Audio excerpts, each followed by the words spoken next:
Bismillahirrahmanirrahim. Assalamualaikum warahmatullahi wabarakatuh. Alhamdulillahirabbil alamin. Wassalatu wassalamu ala asrofil anbiya'i wal mursalin wa ala alihi wa sahbihi ajma'in. Puji syukur tak putus-putusnya kita panjatkan kehadirat Allah Subhanahu wa taala yang masih memberikan kita pemahaman untuk mengenal lebih jauh siapa diri kita yang sebenarnya, untuk mengenal sisi batil dalam diri kita, baik itu hal-hal yang kita anggap baik, juga hal-hal yang kita anggap buruk. Selanjutnya selawat berangkaikan salam kepada junjungan kita baginda Rasulullah Muhammad SAW, kepada para keluarga dan sahabat. Alhamdulillah sahabat Tobi, dimanapun semua berada, kembali kita bersua dalam suasana bulan Ramadan untuk melanjutkan pembahasan tentang topik-topik yang sudah kita tentukan. Seperti biasa, marilah kita mulai dengan mengucapkan lafaz basmalah.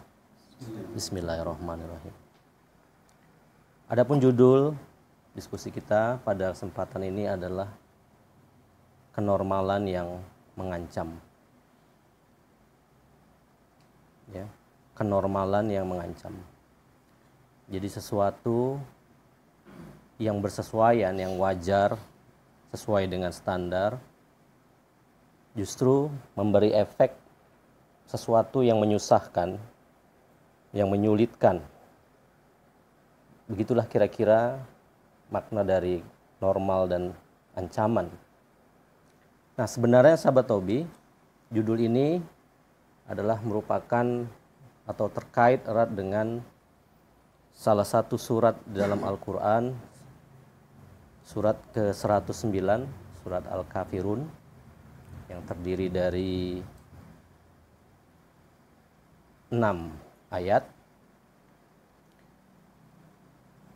Nah, marilah kita lihat apa sebenarnya normal atau kenormalan yang mengancam dan kaitannya dengan surat Al-Kafirun yang akan kita bahas berikut ini.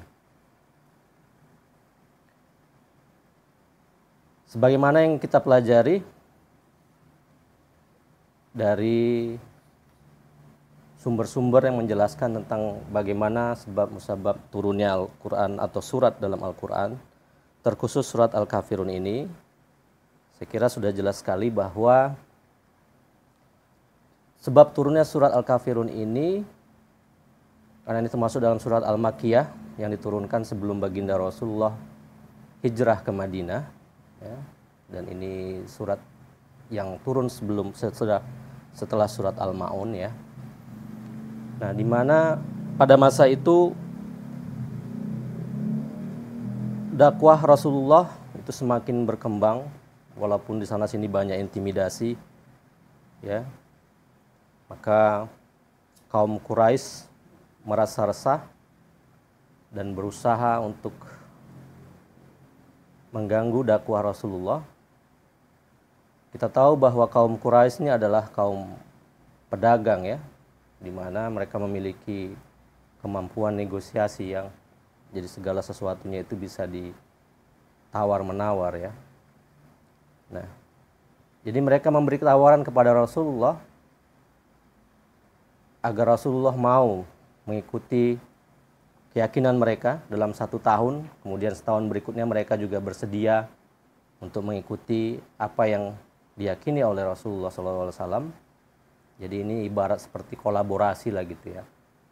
Ya. Maka dengan keadaan ini turunlah surat Al-Kafirun ini, di mana inti atau poin utamanya adalah ini menyangkut tentang keimanan. Jadi keimanan itu adalah harga mati, ya, bukan hanya NKRI harga mati. Harga mati bahwa urusan beriman itu tidak bisa tawar-menawar gitu. Nah, itu dari sisi sejarah atau syariat.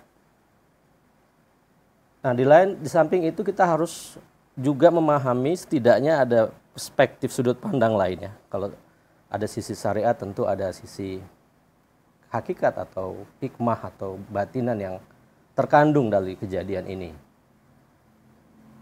Ya. Nah, kalau kita lihat surat Al-Kafirun ini adalah surat yang ke-109, di mana kalau kita hitung 109 itu menjadi 102, 1 dan 0 ya. Nah, ada apa dengan 1 dan 0 gitu ya. Tentu kita harus paham juga kronologis, di mana semua surat dalam Al-Quran ini tentu terkait dengan indukannya, yaitu surat Al-Fatihah.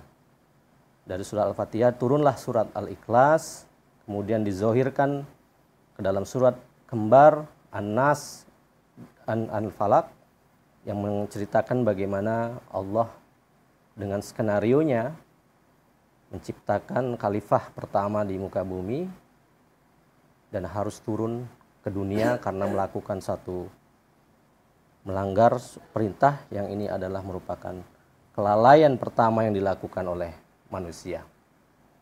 Nah, lantas apa hubungannya gitu ya dengan khalifah pertama ini gitu. Nah, semua Bani Adam ini artinya anak cucu atau Adam yang lahir melalui proses bertemunya antara sel sperma dan sel telur wanita, kemudian terjadilah suatu kehamilan dan lahirlah manusia itu ke muka bumi.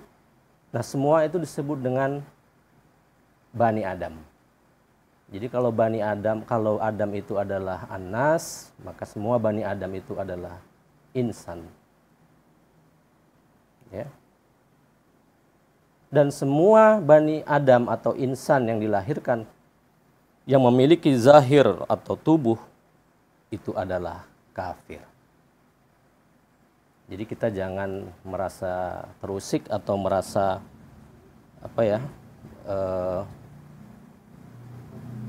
emosi ketika kita mendapat predikat kafir.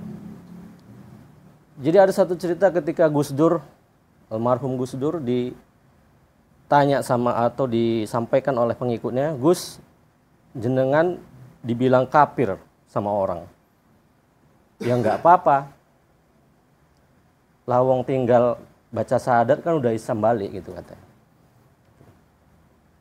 Jadi menurut Gus Dur, predikat kafir itu cukup dengan baca syahadat sudah Islam lagi gitu.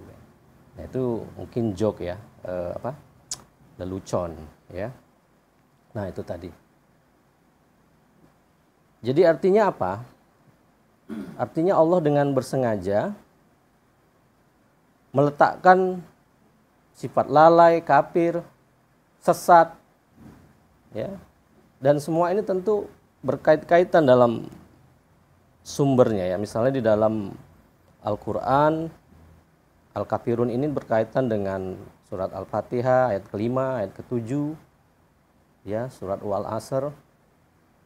Kemudian dalam surat At-Tin juga, khususnya adalah pada poin ayat ke-5, ya, ayat ke-5 itu yang merupakan jantungnya, bahwa siapapun yang Allah ciptakan untuk menyembahnya, maka wajiblah untuk meminta pertolongan kepada Allah. Nah, itu intinya.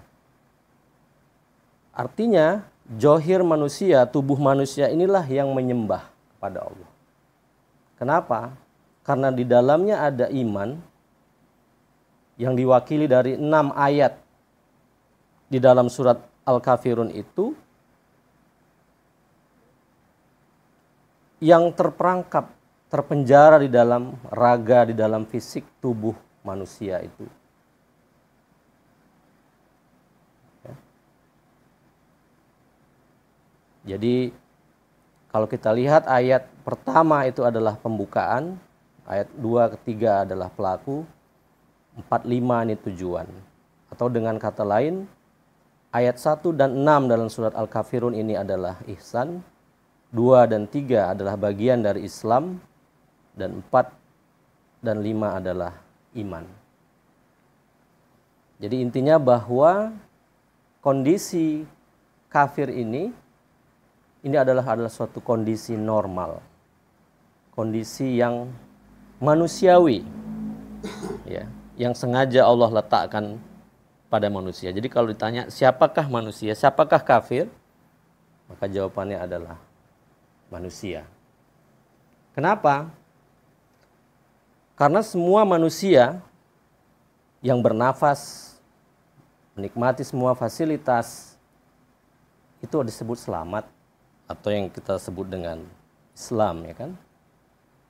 Nah, tapi sayang sahabat Tobi, ketika Allah menurunkan Al-Quran dan memilih agama Islam, dan ketika orang-orang masuk ke dalam agama Islam ini, justru malah mereka merasa tidak lalai, tidak sesat, dan tidak sadar. Nah. Jadi ini yang akan mengarahkan tentu kepada kemusyrikan, sahabat Tobi. Ya, jadi intinya kenapa manusia itu kafir, sesuai dengan katanya kafaro yang artinya terhijab, itu jawabannya karena tidak mengenal diri yang sebenarnya. Demikian sahabat Tobi yang bisa saya sampaikan. Intinya adalah, atau konklusinya adalah bahwa kafir adalah suatu kondisi yang normal, yang semua Bani Adam atau insan itu mendapat predikat kafir ini. Yang kedua, Allah bersengaja meletakkan kondisi ini untuk dikenali dan disadari, sehingga manusia bisa keluar dari kondisi ini. Mudah-mudahan dapat memberi manfaat. Lebih dan kurang saya mohon maaf. Kalau kelebihan ya dikurangi, kalau kurang ya ditambahin saja. Assalamualaikum warahmatullahi wabarakatuh. Wallahu a'lam bishawab. Innalillahi wa inna ilaihi raji'un. Assalamualaikum warahmatullahi wabarakatuh.